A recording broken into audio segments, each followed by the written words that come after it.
4 gold stripes on a blazer usually demand immediate respect in an airport terminal. It signifies thousands of hours of flight time, mastery of heavy machinery, and the responsibility for hundreds of lives. Yet, standing at the threshold of the Boeing 777, Captain Jordan Banks found her path blocked by a wall of arrogance. She wasn't seen as the commander of the vessel. She was treated as a trespasser in her own office. A sneering senior captain didn't just deny her entry. He tried to destroy her career. He didn't know that by barring her from that cockpit. He wasn't saving the flight, he was sealing his own fate and exposing a corporate cover-up that would shake the aviation industry to its core. The fluorescent lights of JFK's Terminal 4 hummed with the manic energy of a Tuesday evening rush. Rain lashed against the floor-to-ceiling windows, turning the tarmac into a blur of grey concrete and flashing amber lights. For most travelers, the weather was a nuisance, a precursor to delays and turbulence. For Captain Jordan Banks, it was just another variable in the equation of flight. Jordan adjusted the cuffs of her uniform blazer, the 4 gold stripes on her epaulets catching the overhead light. She moved through the concourse with a practiced, rhythmic gait, the walk of someone who had spent half their life traversing airports. She pulled her flight bag behind her, the wheels gliding silently over the terrazzo floor. At 38, Jordan was young to be a Czech airman and a relief captain for AeroVantage's flagship international routes. But her resume was bulletproof, 10 years in the Air Force flying C-17 Globemasters, followed by a rapid ascent through the commercial ranks. She checked her watch, 19:15. She was scheduled to deadhead on Flight 909 to London Heathrow, then take command of the return leg. But a last-minute crew scheduling error meant she was now the active relief pilot for the outbound journey. The original relief pilot had timed out due to delays in Chicago. Jordan reached Gate B-32. The boarding area was a sea of impatient passengers. The gate agent, a harried woman named Sarah with a headset slightly askew, looked up as Jordan approached the podium. "Captain Banks," Sarah asked, relief washing over her face. "Thank God. Crew scheduling said you were inbound. Captain Hatcher is already on board, and he's eager to push back. We're already 20 minutes behind schedule due to the baggage loaders." "I'm here. Sarah, let's get this bird in the air," Jordan said, flashing a calm, professional smile. She scanned her badge at the reader. It beeped green. "Go right ahead. The rest of the crew is doing pre-flight checks." Jordan walked down the jet bridge. The air grew cooler and smelled of jet fuel and damp recycled air, the perfume of aviation. She loved it. She stepped onto the plane, nodding to the lead flight attendant, a tall man named David, who was busy organizing the galley carts. "Good evening, Captain," David said, spotting the stripes immediately. "Welcome aboard." "Thanks, David. Tough night for a crossing." "Bumpy ride expected over the Atlantic, but the coffee is fresh." He winked. Jordan turned left, toward the cockpit. The door was open. Inside, the flight deck was a sanctuary of illuminated buttons, screens, and the soft whir of avionics fans. In the left seat sat Captain Bradley Hatcher. Hatcher was an institution at AeroVantage, but not necessarily a beloved one. He was a man in his late 50s with a thick neck, a complexion that suggested high blood pressure, and a reputation for treating the cockpit like his personal kingdom. He was old guard, the type of pilot who reminisced about the days when autopilot was a luxury and HR departments didn't exist. In the right seat was First Officer Liam Thorne, a young pilot who looked like he was barely out of flight school. He was currently punching waypoints into the flight management computer. Looking stressed, Jordan stepped into the doorway. "Good evening. Gentlemen, Captain Jordan Banks, relieving for the crossing." Hatcher didn't turn around. He kept his eyes on the overhead panel, flipping switches with aggressive snaps. "We're full up, sweetheart. Galley is back that way. Tell David I want my coffee black, no sugar, and I want it before pushback." The silence that followed was heavy. "Liam," the first officer, froze, his hand hovering over the keypad. He slowly turned his head, eyes wide, looking from Hatcher to Jordan. Jordan didn't flinch. She had dealt with men like Hatcher her entire career. She stepped fully into the cockpit, dropping her flight bag with a heavy thud that vibrated through the floor. "I think you need to check the crew manifest again." "Captain Hatcher," Jordan said, her voice dropping an octave, devoid of warmth. "I'm not cabin crew. I'm your relief captain, and unless you want to fly this heavy to London by yourself while violating FAA rest requirements, I suggest you make room for my gear." Hatcher finally swiveled his chair. He looked her up and down, his eyes narrowing. He didn't look at the stripes on her shoulders. He looked at her face, her hair, her presence. He saw a black woman standing in his domain, and his brain simply refused to compute the data. "Banks," Hatcher scoffed, a dry, dismissive sound. "Crew scheduling said they were sending a relief pilot, not a diversity hire for a photo op. Look, miss, I don't know what kind of game you're playing, or if you're some trainee looking for a jump seat ride, but I am in no mood." "Get out of my cockpit!" Jordan felt the heat rise in her neck, but she channeled it into ice. "This isn't a debate. Hatcher, my name is on the release. I am type-rated on this aircraft, and I am qualified to sit in that seat. Now, are we doing a briefing, or are you going to keep wasting fuel while the APU burns?" Hatcher stood up. He was a large man, using his height to intimidate. He stepped past the center console, invading Jordan's personal space. "Let me make this crystal clear," Hatcher growled, his voice low enough that the passengers boarding behind them couldn't hear, but loud enough for David and Liam. "I don't fly with strangers I haven't vetted, and I certainly don't fly with someone who looks like they should be handing out peanuts. I don't care what badge you printed out at Kinko's. You are not flying this plane." "Are you denying a designated crew member entry to the flight deck?" Jordan asked, pulling her phone from her pocket. "Because that is a reportable offense, Bradley, and I will report it." "I'm denying an unauthorized entry," Hatcher countered, his face reddening. "Get off my plane before I have you dragged off." The tension in the narrow entryway of the Boeing 777 was suffocating. First Officer Liam Thorne looked like he wanted to melt into his seat. He knew exactly who Jordan Banks was.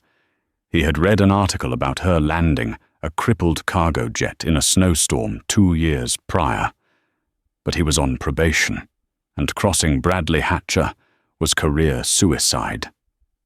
So, Liam looked down at his iPad, saying nothing.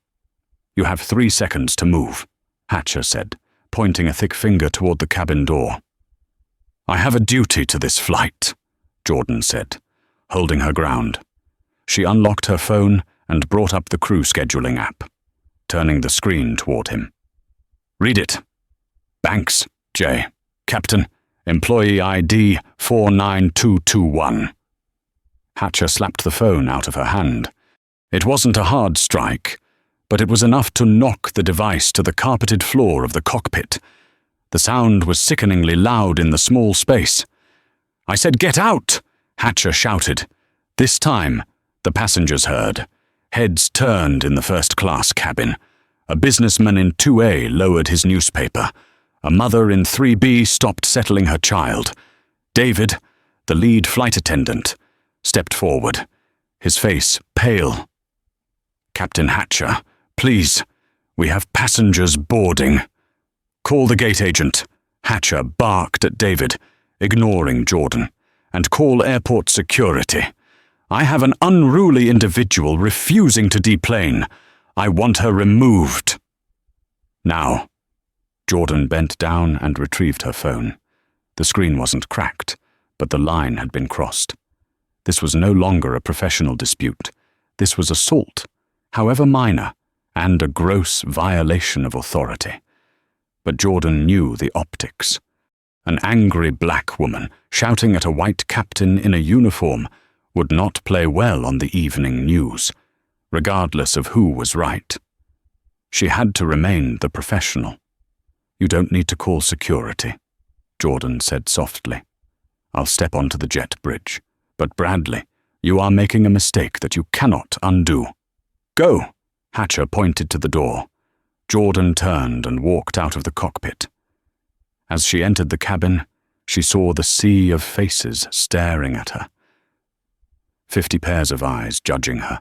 Some looked confused, others looked annoyed. "Is she drunk?" A woman in the second row whispered loudly to her husband. Probably affirmative action gone wrong. The husband muttered back.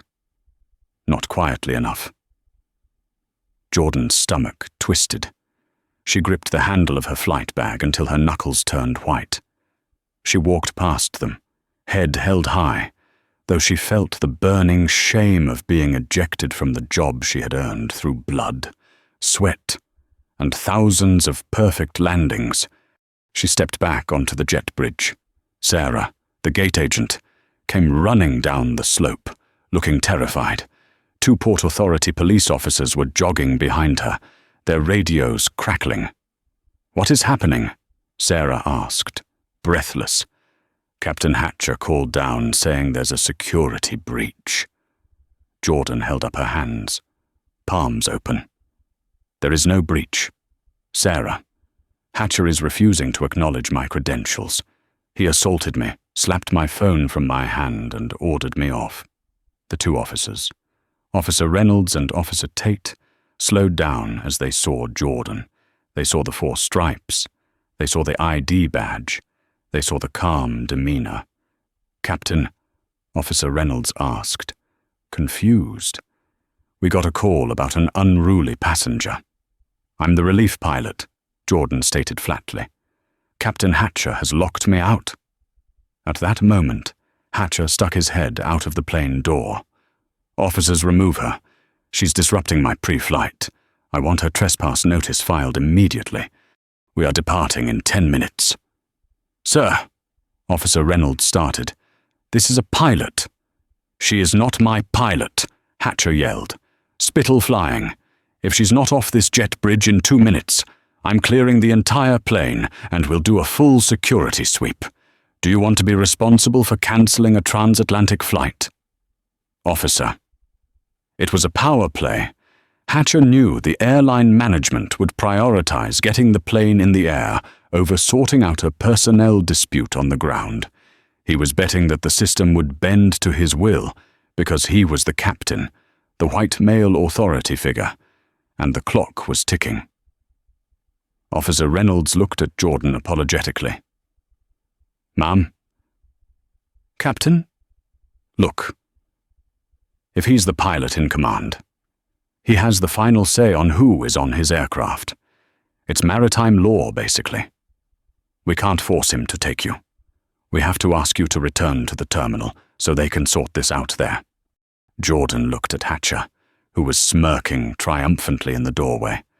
He thought he had won. He thought he had humiliated her and cemented his dominance. But as Jordan looked at him, her eyes drifted past his shoulder to the fuselage of the aircraft, through the gap between the jet bridge hood and the plane's skin. She could see a portion of the fuselage just above the forward cargo door. She narrowed her eyes. The rain was coming down harder now, washing over the aluminum skin of the Boeing, but right there, near the static port, The water wasn't beading correctly. There was a streak, a dark, slightly viscous streak that was being diluted by the rain, but was clearly originating from a seam near the nose gear, hydraulic fluid. It was subtle. If you were just doing a walk around in the rain, rushing because you were 20 minutes late. You might miss it if you were arrogant and assumed the mechanics did their job perfectly. You wouldn't even look. But Jordan looked. She looked back at Hatcher. "Fine," she said, her voice eerily calm. "I'll leave the jet bridge." Hatcher snorted. "Smart choice. Maybe try Spirit Airlines. They're hiring." He turned and slammed the aircraft door shut. The heavy mechanism locked with a final, metallic clunk. "Ma'am, if you'll come with us," Officer Tate said gently. "I'm coming," Jordan said. She didn't walk toward the terminal, though. She walked to the window of the jet bridge, looking down at the tarmac below. "Ma'am, I need to make a phone call," Jordan said, pulling out her phone. She didn't call crew scheduling. She didn't call the chief pilot. She dialed a number that very few pilots had saved in their favorites. It was the direct line to Elias Vance, the regional director of the FAA, Federal Aviation Administration, Flight Standards District Office. They had served together in the Air Force. "Jordan." Elias's voice answered after 2 rings. "It's late. Everything okay?" "Elias," Jordan said, her eyes fixed on the darkening puddle forming under the nose gear of Flight 909. "I need you to authorize an immediate ramp inspection on AeroVantage Flight 909 at JFK, Gate B32. "What, why, Jordan? That's a nuclear option. Is this about a dispute?" "Bradley Hatcher just kicked me off the flight," Jordan said. "But that's not why I'm calling. Elias, he missed a hydraulic leak on the nose gear assembly. I saw it from the bridge. It's weeping purple fluid. If he retracts that gear after takeoff, the pressure differential could blow the line. He's about to take 300 people over the Atlantic with a ticking time bomb." There was a pause on the other end.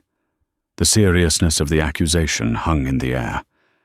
"Are you sure, Jordan? If we stop a fully loaded 777 on the taxiway and find nothing, it's your license on the line for filing a false safety report. The airline will sue you for the delay costs. It'll be millions." Jordan watched the tug connect to the front landing gear of the plane. "I'd rather lose my license than watch that plane go down on CNN tonight. Stop the plane. Elias." "Now." "I'm making the call to the tower," Elias said. "God help you if you're wrong." The line went dead. Jordan turned to the police officers. "Gentlemen, you might want to wait. That plane isn't going anywhere." Inside the cockpit, Hatcher strapped himself in. "Finally," he grumbled to Liam. "Let's get out of here. Run the before start checklist." "Captain," Liam said nervously. Did she say something about the manifest?" "She's a glorified stewardess trying to play pilot," Hatcher snapped. "Focus, Liam. We are burning time." "Ladies and gentlemen," Hatcher's voice boomed over the PA system, smooth and reassuring, the perfect pilot voice. "This is Captain Hatcher. Apologies for the delay. We had a minor personnel issue to resolve. We are now cleared for pushback and will have you on your way to London shortly. Sit back, relax, and enjoy the flight." He released the parking brake. The tug driver acknowledged the signal. The massive plane began to move backward. Hatcher smiled. He had won. Then, the radio crackled.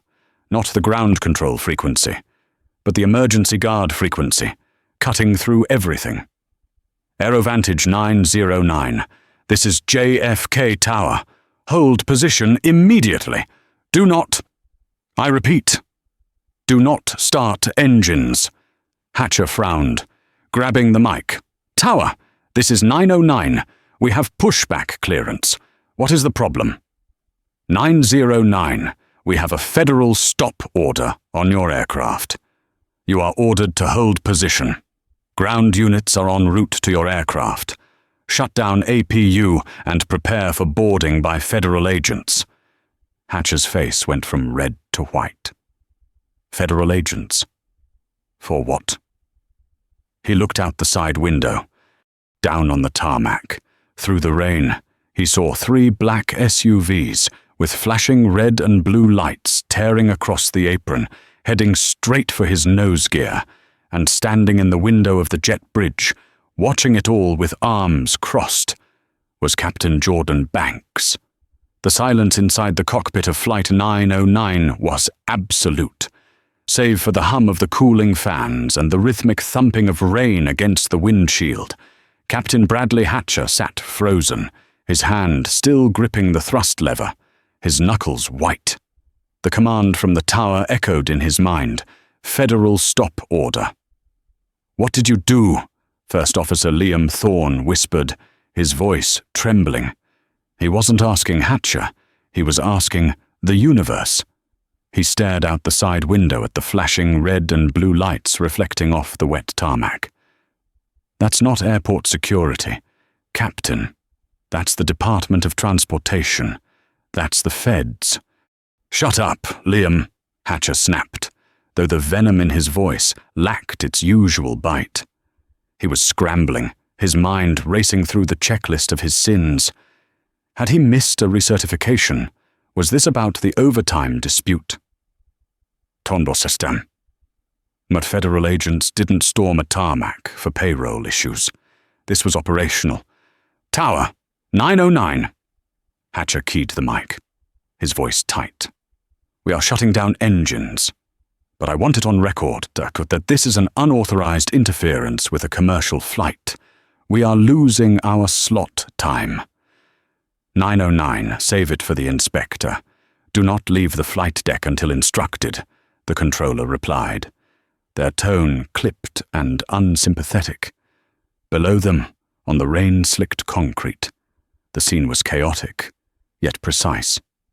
The 3 black SUVs had formed a perimeter around the nose of the Boeing 777. Men and women in dark windbreakers emblazoned with FAA and NTSB in yellow letters were stepping out into the downpour. Leading them was Director Elias Moore. He was a man of average height, but immense gravity, with a face weathered by years of squinting at crash sites and reading redacted reports. He didn't run. He walked with a terrifying purpose toward the nose gear. Up in the jet bridge, Jordan Banks hadn't moved. She stood by the window, her arms still crossed, her blazer damp from the humidity. The Port Authority officers, Reynolds and Tate, were now looking at her with a mixture of awe and apprehension. "You called the regional director?" Officer Reynolds asked, impressed. "On a cell phone. I called a friend," Jordan corrected, her eyes never leaving the scene below. "A friend who knows I don't cry wolf." "If you're wrong," Tate started. "I know," Jordan said softly. "If I'm wrong, my career ends tonight. I'll be blacklisted. I'll be the pilot who cried safety because her feelings got hurt. But look down there. Officer, watch the flashlight." Down on the tarmac, Elias Moore clicked on a heavy-duty tactical flashlight. The beam cut through the rain and darkness, hitting the massive strut of the nose landing gear. He wasn't looking at the tires. He was looking higher, at the hydraulic actuator assembly, the complex muscular system that allowed the 300-ton bird to steer and retract its legs. Elias crouched. He reached out a gloved hand and wiped a finger across the metal strut. He brought it close to his face, inspecting the residue, even from the height of the jet bridge. Jordan could see the result. He held his finger up to the light. It glistened with a deep, violet sheen. Skydroll. But Elias didn't stop there. He moved the light further up, tracing the line of the leak to its source. He paused. He leaned in closer, his face inches from the machinery. He stayed there for a long time, the rain soaking his back. Then he stood up slowly, pulled a camera from his jacket, and snapped 3 photos. He turned to his team and made a cutting motion across his throat. Ground the plane. He then looked up at the cockpit window, pointing a finger directly at the captain's seat, and then pointed to the ground. "Get down here." Is that bad?" Officer Tate asked Jordan. Jordan let out a breath she didn't realize she had been holding. Her shoulders dropped an inch. "That wasn't just a leak." "Officer, leaks happen. O-rings fail." But Elias just took photos. That means he found evidence of tampering or negligence. He found something that wasn't just broken, it was ignored. Inside the plane, the intercom chimed. It was David, the lead flight attendant. "Captain?" David's voice wavered. There are agents coming through the cabin door. They're asking for the flight logbook and the maintenance release forms." Hatcher ripped his headset off. "This is insane. Banks set me up." She probably poured coffee on the strut before she came up here. "Captain, please," Liam said, unbuckling his harness. "We have to comply." The cockpit door opened. It wasn't David. It was a woman in a soaked FAA windbreaker, water dripping from her hood. She didn't smile. "Captain Hatcher, First Officer Thorne." She asked. "This is harassment." Hatcher spat, standing up. "I want your badge number.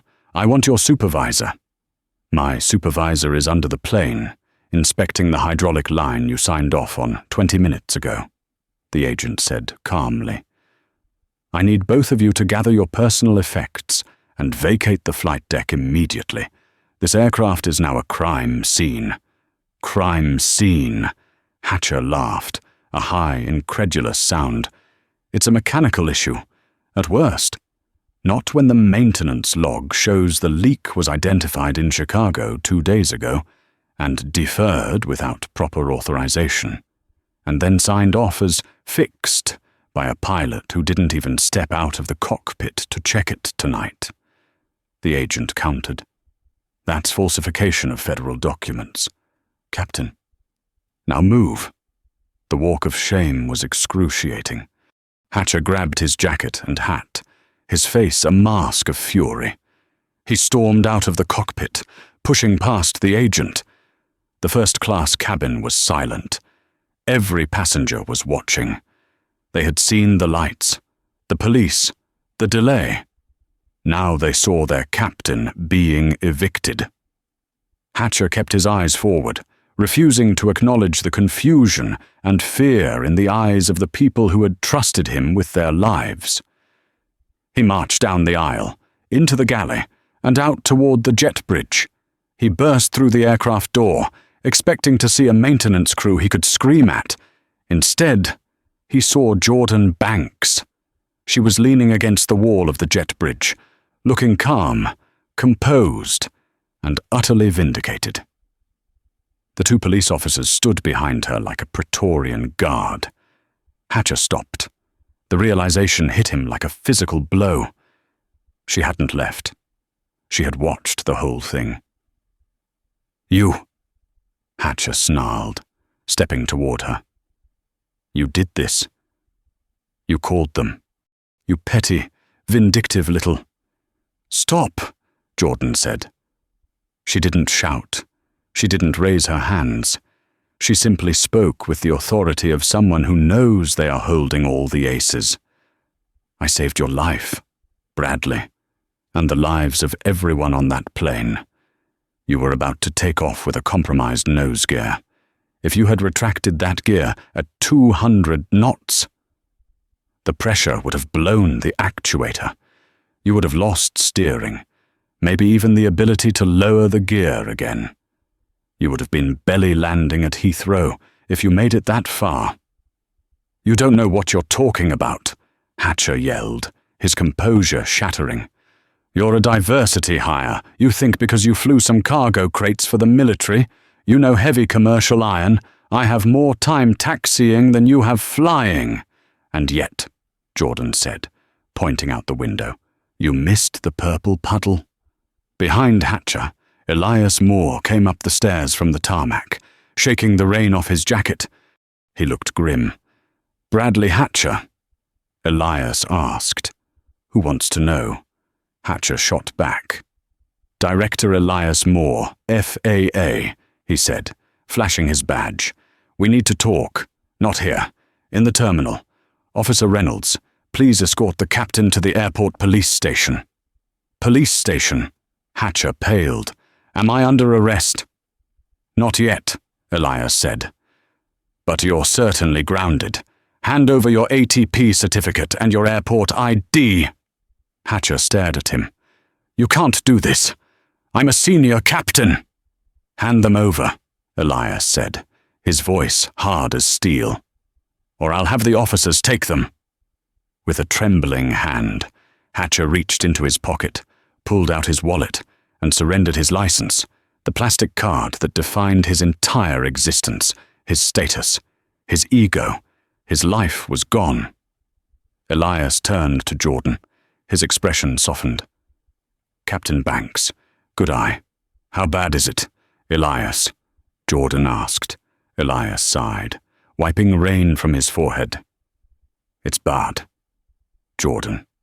The hydraulic line was cracked, but someone wrapped it in high-speed tape and painted over it with silver sealant to mimic the metal. It was a cosmetic patch on a critical system, a deliberate concealment to avoid an AOG aircraft on ground status. Jordan gasped. Liam Thorne, who had just walked out of the plane behind Hatcher, covered his mouth in horror. Tape, Liam whispered. We were flying on tape. Someone wanted this plane in the air at all costs, Elias said, and Captain Hatcher signed the pre-flight log, stating he had visually inspected the gear and found it sound, which means either he's blind or he didn't look. Hatcher stood there, stripped of his power, surrounded by the reality of his negligence. He looked at Jordan, waiting for her to gloat, to smile, to say, I told you so. But Jordan just looked sad. It didn't have to be this way, Bradley, she said. All you had to do was let me in the cockpit. The terminal was a pressure cooker.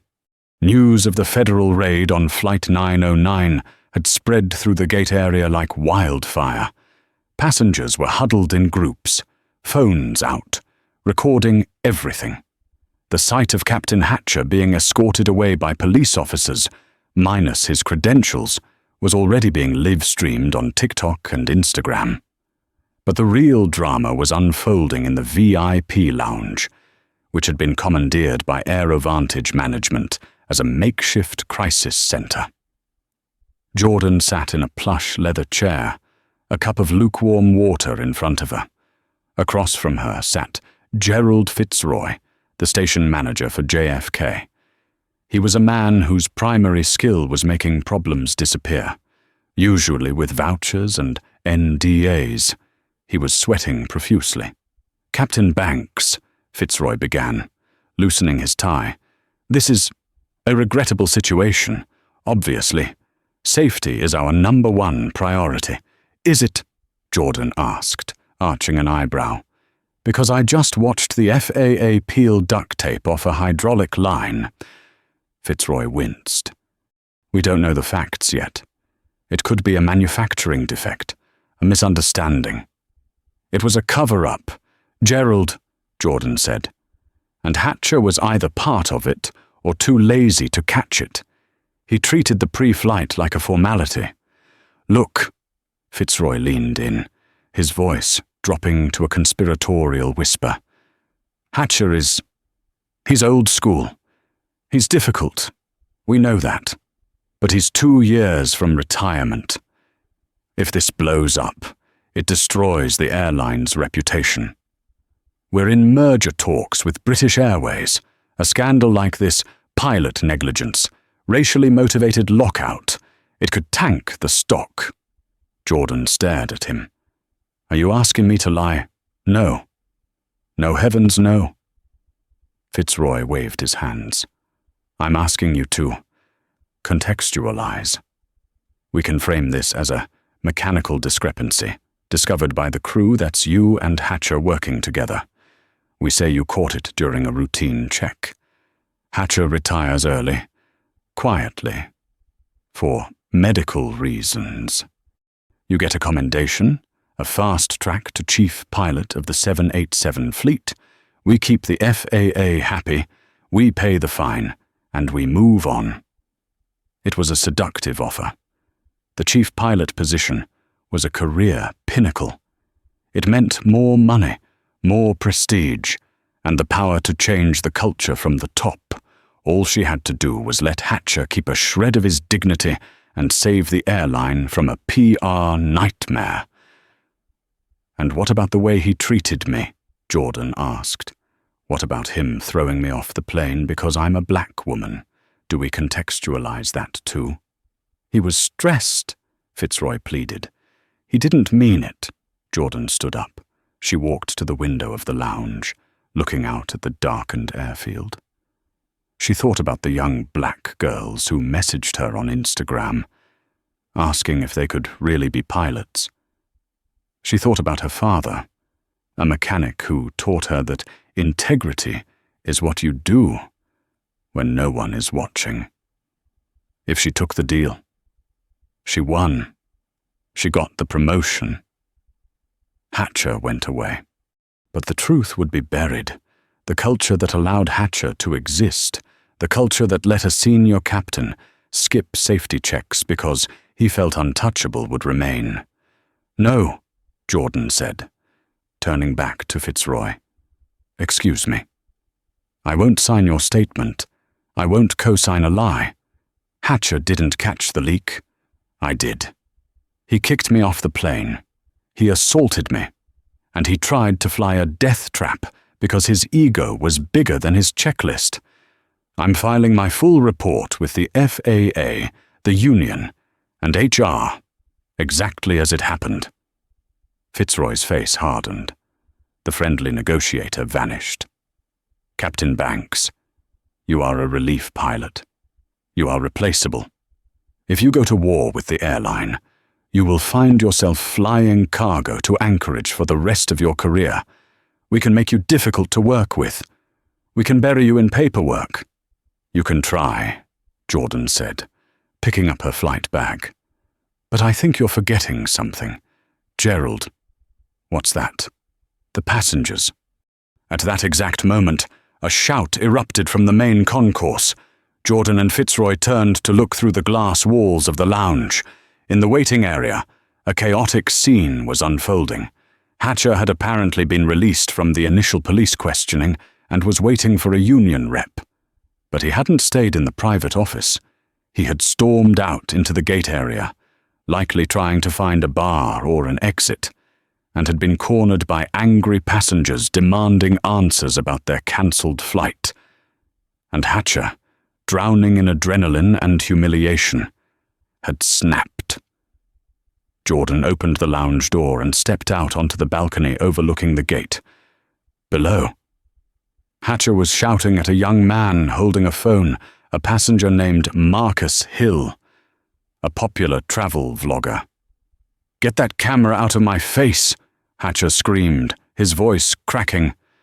"You people have no idea I am the captain. I decide when we fly. I don't answer to you. And I certainly don't answer to that affirmative action hire who thinks she can ground my bird." The crowd gasped. Phones were held higher. The flashlights blinded him. "So you admit it," Marcus yelled back, keeping the camera steady. "You kicked her off because of who she is, and you ignored a safety warning." "She's not a pilot," Hatcher roared, digging his own grave with every syllable. "She's a quota. And now look, you're all stuck here because the world is too soft to let real men do their jobs. It was over. In 10 seconds, Hatcher had destroyed any chance of a medical retirement. He had gone full racist, full misogynist, on 4K video, in front of 200 witnesses. Jordan watched from the balcony. She didn't feel triumph. She felt a cold, hard resolve. Beside her, Fitzroy watched the scene, his face draining of color. His phone started buzzing in his pocket. Then it buzzed again, and again. The PR storm wasn't coming. It was already here. You were saying something about burying me in paperwork. Gerald, Jordan asked quietly. Fitzroy didn't answer. He turned and ran back into the lounge, presumably to call the CEO and tell him the sky was falling. Jordan walked down the stairs toward the gate. The crowd parted for her. They saw the 4 stripes. They saw the calm face. They recognized her from the description Hatcher had just spat out. Marcus turned his camera toward her. Captain, is it true? Did you stop the flight? Did you find the leak? Jordan stopped. She looked directly into the camera lens. I did my job, Jordan said, her voice clear and steady. And at AeroVantage, safety is not a suggestion, it's the law. No one is above it, not even a senior captain. She didn't need to say more. She walked past the cameras, past the sputtering Hatcher, who was now being restrained by David, the flight attendant, and walked up to the podium. She picked up the PA microphone. Ladies and gentlemen, this is Captain Banks, she announced. The room went silent. Hatcher stopped shouting. I know you are frustrated. I know you are tired. Flight 909 is cancelled. However, she paused, looking at the stunned gate agent. Sarah, I have just spoken with operations.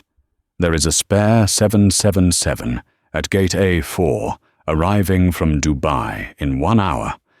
A fresh crew is being called up. I will be commanding that flight. If you can bear with us for 2 more hours, I promise I will get you to London safely. And I promise you, I will personally inspect every inch of that plane before you board. A cheer went up, not a polite clap, but a roar of approval. Hatcher stood alone in the corner, watched by security, as the crowd cheered the woman he had tried to erase. The karma was swift, but the story wasn't over. Hatcher wasn't just going to lose his job. He was about to be the centerpiece of a federal investigation that would uncover something far darker than a piece of tape. The tape on the hydraulic line wasn't just laziness. It was a signature, and Jordan had seen it before. As she walked away from the podium, her phone rang. It was Elias Moore again. Jordan, his voice was urgent. Don't leave the airport. We just ran the maintenance logs. The mechanic who signed off on that repair in Chicago, he doesn't exist. The employee ID is fake. Jordan froze. What? This isn't just negligence. Jordan, Elias said. Someone is sabotaging the fleet, and Hatcher might not be the villain. He might be the scapegoat, or the accomplice. The rain at JFK had stopped, leaving the tarmac a vast, glistening mirror reflecting the flashing lights of emergency vehicles. But the storm inside the AeroVantage Operations Center was just beginning. Jordan Banks sat in a small, glass-walled conference room in Terminal 4, the kind usually reserved for VIPs or frantic parents who had lost a child. Across from her sat Director Elias Graham, formerly Vance, corrected for the record of the FAA, his face illuminated by the harsh blue light of a laptop screen. The air conditioning hummed aggressively, chilling the sweat on Jordan's back. Tell me I'm crazy. Elias, Jordan said, rubbing her temples. Tell me this is just a clerical error. A mechanic punched in the wrong employee ID. Elias turned the laptop toward her. On the screen was a database entry from the Aerovantage maintenance logs. Aircraft N772AV, nose landing gear, strut assembly, leak noted, repair sealant applied, sign-off ID 88421, M. Miller. We ran the ID, Elias said, his voice grim. Employee 88421 was a baggage handler named Michael Miller, who retired in 2019. He died of a heart attack last year in Florida. Jordan felt a cold knot tighten in her stomach. So a dead man fixed a hydraulic leak in Chicago 2 days ago. Exactly. And it's not just this plane. Jordan, since I got your call, I had my team run a script on the maintenance logs for the entire 777 fleet flying transatlantic routes out of O'Hare and JFK, specifically looking for ID 88421. He clicked a key. A list populated the screen. 12 entries, 12 repairs, Elias said. All deferred maintenance items, all minor fixes that allowed the planes to keep flying without being grounded for expensive overhauls. A fuel pump in Boston, a flap actuator in Miami, a cargo door latch in Dallas, all signed off by the ghost of Michael Miller. Jordan stared at the list. This wasn't laziness. This was systematic. Someone is bypassing the safety protocols to keep the fleet utilization rate up. If they ground these planes for legitimate repairs, they lose revenue. They miss their quarterly targets. And the stock price drops, Elias finished. Aerovantage is in the middle of a merger. Jordan. They need their books to look perfect. They need their reliability stats to be at 99%. Grounding 3 or 4 wide-body jets for heavy maintenance would tank the deal. The door to the conference room opened. Officer Reynolds stepped in, looking uncomfortable. Captain Banks, Director Graham. There's someone here to see you. He says it's urgent. Behind him, a man in an expensive, rain-slicked trench coat walked in. He was tall, silver-haired, with the kind of polished veneer that screamed corporate legal. It was Arthur Calloway, the Senior Vice President of Operations for Aerovantage. He was accompanied by 2 younger lawyers who looked like sharks scenting blood. Director Graham, Calloway said, his voice smooth as silk. I was informed of the incident with Flight 909, a regrettable misunderstanding with Captain Hatcher. We are fully cooperating. Of course. He turned his gaze to Jordan. It was the look a predator gives to prey that refuses to run. Captain Banks, I understand you've had a stressful evening. I've had better, Jordan said. Not standing up. Calloway placed a briefcase on the table. We are prepared to make this right.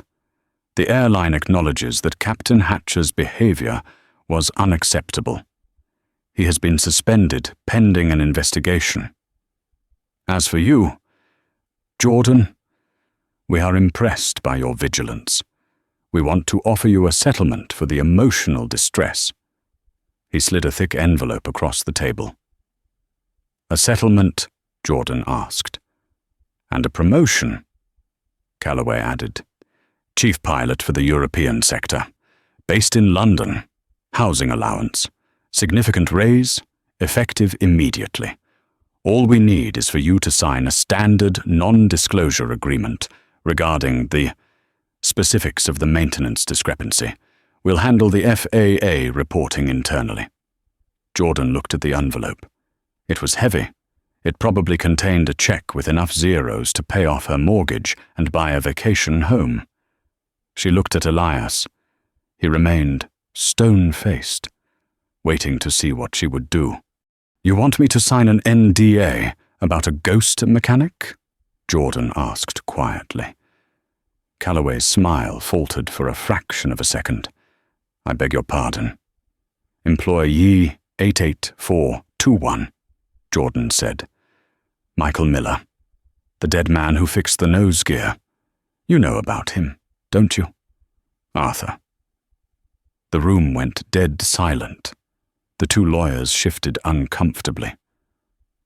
I don't know what you're talking about, Calloway said, his voice hardening. This is a generous offer. Captain, I suggest you take it. If you persist in these conspiracy theories, you might find that your future in aviation is limited. The industry is small. People talk. You don't want to be known as the pilot who sues her own airline. Jordan stood up slowly. She picked up the envelope, weighed it in her hand, and then dropped it into the trash can next to the door. You're right, Arthur. The industry is small, and people do talk. Specifically, pilots talk. We talk about safety. We talk about trust. And right now, I don't trust you. She turned to Elias. Director, do you have enough to widen the scope of this investigation? Elias smiled, a shark-like grin that terrified the lawyers. Oh, I think we have enough to ground the entire fleet. Jordan, I'm issuing an emergency airworthiness directive. All AeroVantage 77s are grounded effective immediately until every single Miller repair is inspected. Calloway's face turned purple. You can't do that. It will cost us millions a day. It will kill the merger. Then you shouldn't have hired a ghost to fix your planes, Elias said. Officer Reynolds, please escort Mr. Calloway out. I believe the FBI will want to speak with him shortly regarding federal fraud and endangerment. Calloway looked at Jordan with pure hatred. You have no idea what you've started. Banks, you think you're a hero. You're a liability. You'll never fly again. Watch me, Jordan said. The next 48 hours were a blur of chaos. The grounding of the AeroVantage 777 fleet was global news. Thousands of flights were cancelled. Stranded passengers rioted in terminals from Tokyo to London. The airline's stock plummeted 30% in a single day. But for Jordan, the battle had moved from the tarmac to the boardroom. She was summoned to the AeroVantage headquarters in downtown Manhattan. Not by Calloway, but by the board of directors. They were in panic mode. They needed a scapegoat, and they needed a savior. Jordan walked into the boardroom wearing her uniform, crisp and immaculate. She was flanked by Elias Graham and her union representative, a tough-as-nails former pilot named Damon. At the head of the table sat Isabel Archer, the chairwoman of the board. She looked exhausted. On the screens on the wall, news channels were playing the footage of Hatcher screaming at the vlogger, interspersed with Jordan's calm announcement at the gate. Captain Banks, Isabel began, we are in a crisis. The FAA has shut us down. The public trusts us about as much as they trust a snake oil salesman. We need to restore confidence. Then stop lying, Jordan said, taking a seat. Excuse me. Calloway and his team were running a shadow maintenance program, Jordan said bluntly. They were using a third-party vendor, likely a shell company, to sign off on repairs that weren't done properly. They used the ID of a deceased employee to bypass the system. Hatcher was just a symptom. He was the kind of captain who didn't look too closely because he liked the bonuses that came with on-time departures. Isabel looked at the other board members. They were shifting in their seats. We were not aware of the extent of Mr. Calloway's actions, Isabel said. He acted alone. Don't insult my intelligence, Jordan snapped. Calloway was cutting costs to boost the EBITDA for the merger. You all saw the numbers. You all clapped when maintenance costs went down 15% last quarter. You didn't ask how. You just cashed the checks. Damon, the union rep, leaned forward. Captain Banks is right. And right now, the pilots are ready to walk. We have a vote of no confidence pending against the entire executive team. If you want planes in the air, you need the pilots to trust the planes. And right now, we don't. What do you want? Isabel asked, her voice defeated. I want full transparency, Jordan said. I want an independent audit of every maintenance log for the last 5 years. I want Calloway fired and prosecuted. I want Hatcher fired and stripped of his pension. And I want a new position created Vice President of Safety Operations, reporting directly to the board, with veto power over any flight, any time, and I want that person to be a pilot, not a bean counter. Isabel narrowed her eyes. And who do you propose for this role? Me, Jordan said. The room erupted. A relief captain demanding a VP role. It was unheard of. You have no executive experience. One board member shouted. I have the experience that matters, Jordan countered, her voice rising. I know what it looks like when a hydraulic line is taped together. I know what it feels like to be bullied by a captain who thinks he's God.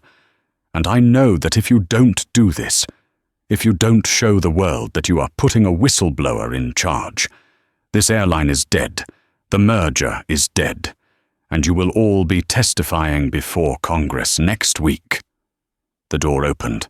A secretary rushed in, looking pale. Chairwoman, it's the FBI. They're in the lobby. They have a warrant for Mr. Calloway's files, and they have a warrant for Captain Hatcher. Isabel looked at the screen, where the news ticker read, FBI raids Aero Vantage HQ. Criminal charges expected. She looked back at Jordan. She realized she had no choice. Jordan Banks wasn't just a pilot anymore. She was the face of integrity in an industry that had lost it. Fine, Isabel said. You get the audit. You get the VP role, interim. If you can get the FAA to lift the grounding order within a week, Jordan stood up. I'll get it lifted when the planes are safe, not a minute sooner. She turned to leave. Captain Banks, Isabel called out. What about Hatcher? Jordan paused at the door. What about him? He's in the lobby too. He wants to talk to you, before the FBI takes him. Jordan considered ignoring him, but she needed closure. I'll see him. The FBI raid on Aero Vantage headquarters was swift and brutal. Amidst agents seizing boxes of fraudulent maintenance logs, Jordan found Bradley Hatcher slumped on a lobby bench. The arrogance that had once barred her from the cockpit was gone, replaced by the trembling fear of a man facing federal charges. He revealed that Calloway had thrown him to the wolves, blaming Hatcher entirely for the Miller cover-up. Jordan looked down at him, not with pity, but with resolve. You have one card left to play, Bradley, she told him. Give them Calloway. Tell the feds about the pressure to fly unsafe planes. Stop protecting the men who set you up to fail. Hatcher, weeping, agreed to turn state's witness. It was the ultimate karma. The man who tried to destroy her career now had to rely on her moral compass to save what was left of his life. 6 months later, the atmosphere at JFK was transformed. Calloway was behind bars, serving a decade for corporate fraud. Hatcher was permanently grounded, his pilot's license revoked, serving a reduced sentence for his cooperation. But the biggest change was in the cockpit of Flight 909. Captain Jordan Banks, now dual-hatted as the airline's VP of safety, sat in the left seat. The 777 gleamed, its maintenance records impeccable under her new rigorous standards.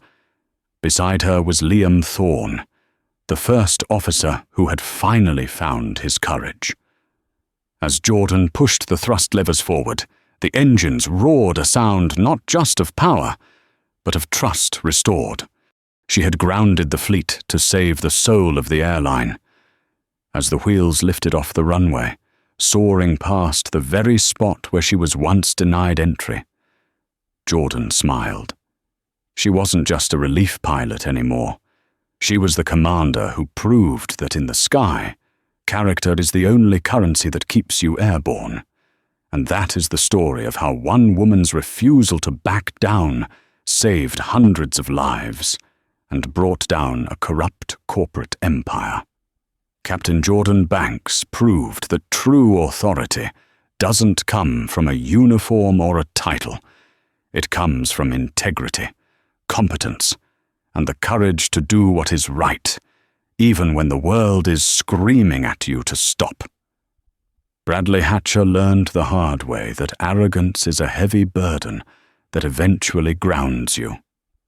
While truth is the only thing that really lets you fly, what do you think? Would you have stood your ground like Jordan, or would you have taken the money and walked away? Let me know in the comments below. If you enjoyed this story of justice and karma, please smash that like button, subscribe to the channel, and hit the notification bell so you never miss a story. Fly safe, and I'll see you in the next video.